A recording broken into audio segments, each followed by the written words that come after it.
Greg Ehrenberg here with Adam Scherer, and once again, it's another slate filled with injury news and a big NBA slate. Was supposed to be 12 games. Now it's only 11 games because the Nets game has been canceled. That aside, though, we do have a lot of important injuries to hit on. Because of the size of the slate, I'm not going to mention every single injury here because then we just have a full-length show here, which is not really the purpose of what we're going towards. But if there's anything we've left out that you guys want to ask me about, leave a question in the comment section below, and I'll be sure to answer that. Other than that, do the normal, like the video, subscribe to the YouTube channel, helps us out a whole bunch, and we really appreciate it. Without further ado, we'll talk about some of the injuries, and there are some pretty big ones creating value today. First one is in the first game of the night, and that is for the New Orleans Pelicans. Jonas Valanciunas is out, and without him, there's just a massive void to fill in the front court, especially because there's no Zion. Adam, who is going to fill all these minutes and pick up the production? I mean, my expectation right now is Billy Hernangomez. He's been ahead of Jackson Hayes in the rotation. He's backed up Valanciunas, and so I expect him to get the start. I expect him to play the bulk of the minutes. The one caveat is that he is horrible defensively, and one thing that you can see at times in the NBA is when guys go from a backup role where the coach is willing to deal with them being horrible defensively to a starter's role where they need to play actual minutes, the coaches can get fed up with that pretty quickly. So I wouldn't say that he is guaranteed to play a lot of minutes, but assuming he does start, I think that he's the best bet. Jackson Hayes is the guy that would be next in line, I assume. He does have a reputation for being better defensively. He isn't nearly as good offensively. So that if you wanted to go the route where you're like, okay, well, what if Hernangomez fails? Jackson Hayes is the next guy up. He is a power forward on FanDuel too, which is actually really appealing. But for now, my assumption is that Hernangomez starts and that he plays the bulk of the minutes. As far as the production goes, I expect it to kind of be spread out. Like Brandon Ingram's still the highest usage guy on this team. He doesn't really get a bump without Valanciunas. He's still around 30%. I expect that you just sort of see, Ingram and Devontae Graham still play their normal roles. Hernangomez isn't a low usage guy either. So I think in that regard, he's kind of just replacing Valanciunas. Yeah, and this first game of the slate is going to be really important because not only is there value with Valanciunas out, but on the other side of this game, they're playing Orlando. Cole Anthony is questionable. Wendell Carter Jr. is questionable. And now the list of the rest of the guys who are out here: Michael Carter Williams, Mo Wagner, Michael Mulder, Mo Bamba, Etuan Moore, Jonathan Isaac, Markel Fultz, Iggy Brazdeikis, Terrence Ross, Jalen Suggs, and RJ Hampton. That's it. Just those guys who are out. So what the hell happens here if Cole Anthony and Wendell Carter Jr. are out yet again? Yeah, I mean, you basically just get running it back from yesterday where we saw Hassani Gravett slide into the starting lineup. He played about 26 minutes. He's still cheap, certainly could play a couple more minutes tonight as well. No guarantee there, but it's possible. You would likely see a lot of playing time again for Robin Lopez. He played 32 minutes last night. He played like 37 or 38 in the previous game where Carter and Bamba were out. He would look really good. Chuma Okeke played 30 minutes last night, but he dealt with some foul trouble. He played 20 minutes in the first half. I think it's likely you get 36 plus from him. Franz Wagner played 36 minutes, had a mediocre game, took like 24 or 25 shots. This is someone that we see his usage rate and his assist percentage jump quite a bit when he plays without Jalen Suggs, Cole Anthony, or RJ Hampton. He can take on, more ball handling responsibilities, more playmaking responsibilities. So if both of these guys are out, it just, opens up a lot once again for Orlando. And not the only team that's having basically the same situation creating value as what we saw last night. The Atlanta Hawks. They have Trae Young out, Kevin Huerter out, Clint Capella out, Danilo Gallinari out, Solomon Hill is out, Timothy Luwawu-Cabarrot, Lou Williams. So a whole bunch of guys that are out for the Atlanta Hawks. They ended up starting Skylar Mays last night. He hardly played any minutes. Are we, for the most part, just playing a lot of the same Hawks guys that we went to last night? Yeah, I think so. There wasn't too much that was surprising in that rotation. Cam Reddish led the team with 42.4 minutes. John Collins was next at 41. DeLon Wright was third at 38.6. Collins is a very good fantasy producer. There's no real, question about that. Cam Reddish is decent at around 0.9 fantasy points per minute without Trae Young on the floor. Makes him look very good at his price if he's going to play 40 plus. DeLon Wright was mediocre. He looked for a while like he was going to be really bad, but still, like, there's just not, even on a slate where there's a lot of value, $4,200 for someone that is likely to play 36 to 38 minutes just looks like a really good value. Where I do think probably the most interesting talking point for Atlanta is at center, where Gorgie Jang played 23 minutes.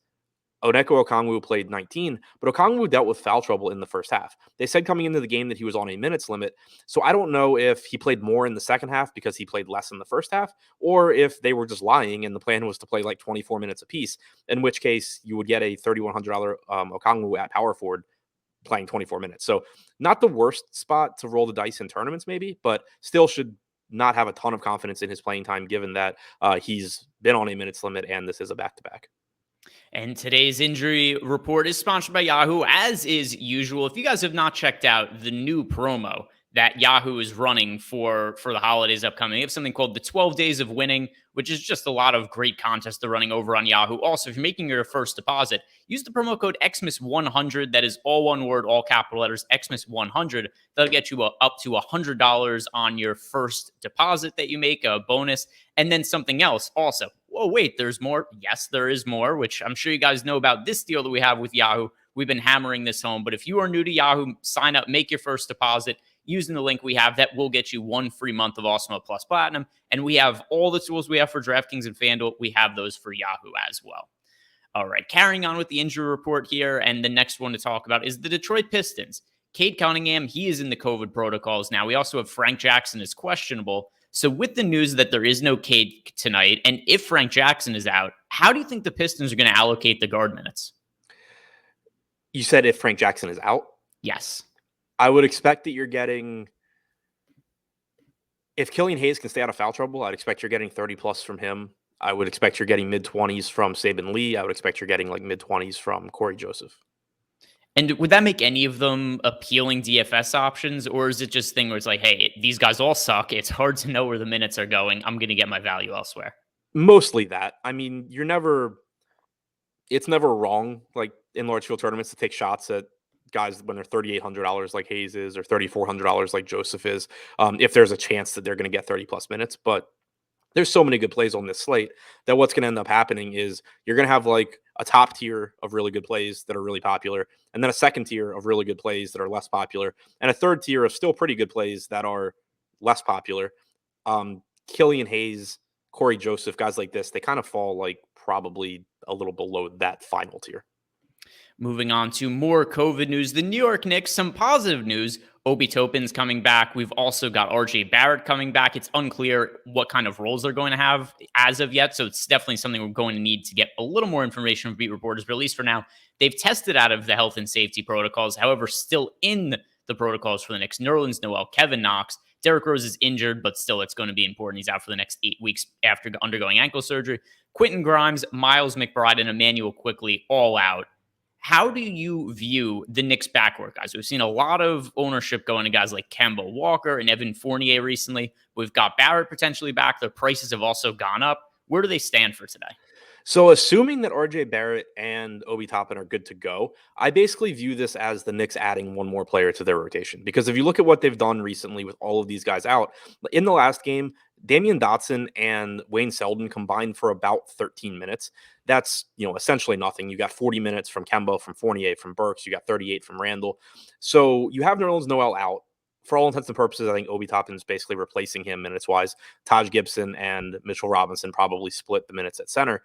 But I think that you're adding in RJ Barrett now to where guys like Kemba, Fournier, Burks can play a little bit less, particularly Kemba and Fournier. So I'm really interested in what this starting lineup looks like. We got the news that Barrett's available to play, but the Knicks beat writers have also said they don't really know if he's going to play. They don't know how cautious the Knicks are going to be from a conditioning standpoint. If RJ Barrett is in the starting lineup, to me, that signals that they're comfortable he can at least play, 30 minutes or somewhere in that range.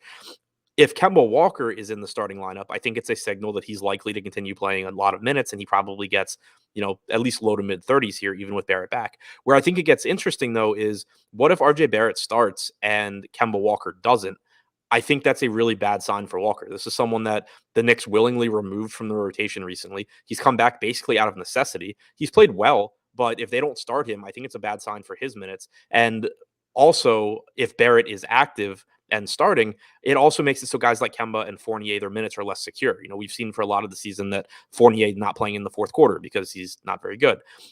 It makes it easier to do that, to kind of, if Kemba's not playing great, he doesn't play down the stretch. If Fournier is not playing great, he doesn't play down the stretch. So a lot of moving parts here. Still need to see what the starting lineup looks like. That's going to inform a lot of my decisions. But I think the main takeaway is if Barrett and Obi Toppin are both in, it does at the very least make playing time a little bit less secure for the backcourt because Thibodeau just has more options.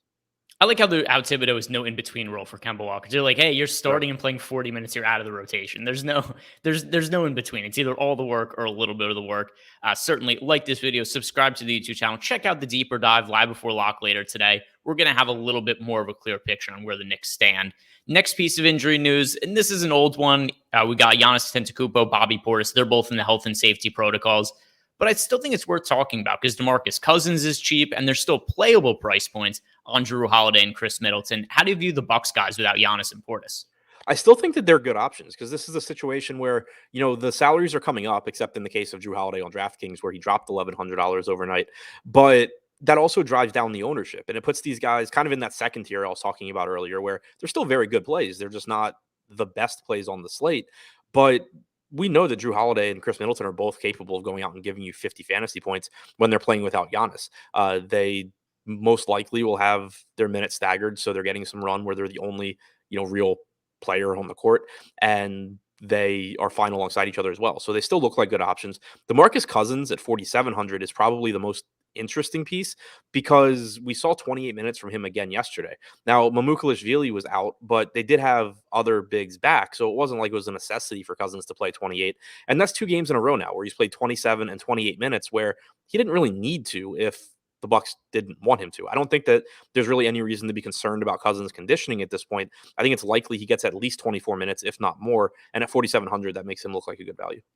Yeah, I agree. Certainly one of the top value plays on the slate. Maybe even my favorite overall value play, him and Willie Hernan Gomez. Now, the final piece of injury news for the slate, and another big one for the Dallas Mavericks, Luka Doncic, Reggie Bullock, Tim Hardaway Jr., Maxi Kleber, they are all in the health and safety protocols. That comes in addition to Kristaps Porzingis being hurt. He's dealing with a foot injury. He's officially listed as questionable to play. If Porzingis is not able to play, two-part question. Number one, what does that mean for Jalen Brunson at an elevated price point? And number two, are there any value plays that would stand out from Dallas? Yeah, so I mean, it should mean a lot of minutes for Jalen Brunson again. One of the biggest issues earlier this year, or at least a couple weeks ago, or in the last couple weeks, I should say, when Doncic was out, is that Brunson was still only playing 32 or 33 minutes. So you were getting a very productive, greater than one fantasy point per minute guy, but still not getting a ton of minutes. Now with all these other guys out, you're looking at 38 to 40 minutes most likely from Brunson. He's expensive, but it still makes him playable when you are going to get greater than a fantasy point per minute on average and get that kind of playing time. If Porzingis is out, it makes a lot of cheap guys on this team kind of interesting in tournaments just because there's a lot of volatility in the playing time. But last game, we got 33 minutes from Sterling Brown. We got 32 minutes from Frank Ntilikina. Ntilikina's $3,100 on DraftKings. Now, he's only point guard eligible, so there is opportunity cost. He's about a .8 fantasy point per minute guy without Brunson and Porzingis on the floor. But if he plays 36 minutes, that projects as a very good value here that's going to open up a lot of other stuff for you. Trey Burke being out, opens up a bunch of minutes as well. But then even these other pieces, if Porzingis is out, last game you only got 21 minutes for Dwight Powell. He played really, really well, but there's certainly a path to him playing more minutes with Porzingis and Kleber out. You got a total of 2.5 minutes for Moses Brown. That doesn't have to happen again. He could play more. Marquise Chris played a bunch down the stretch. He seems like he would be likely to probably get the most minutes out of this group other than Powell. He's inexpensive, and we know from previous years that he's not a very good NBA player, but he certainly can produce in DFS. So I think that there's not a whole lot that I would be confident in minutes wise, but there are guys like Chris, Boban, Brown, and to a lesser extent Powell that produce at a pretty high rate, and you just kind of have to get lucky with their minutes. A lot going on, as is usual in the today's current climate of the NBA. So be sure to like this video. Also, check out everything else we have going on today. I mentioned it before, deeper dive, NBA Live Before Lock. There's going to be more news, other stuff that comes about. You're going to want to check all that out. Leave us a comment below if there's any injuries that we didn't hit on or anything that pops up later. Leave a comment, ask a question. I'll be sure to answer that later. Good luck today, guys.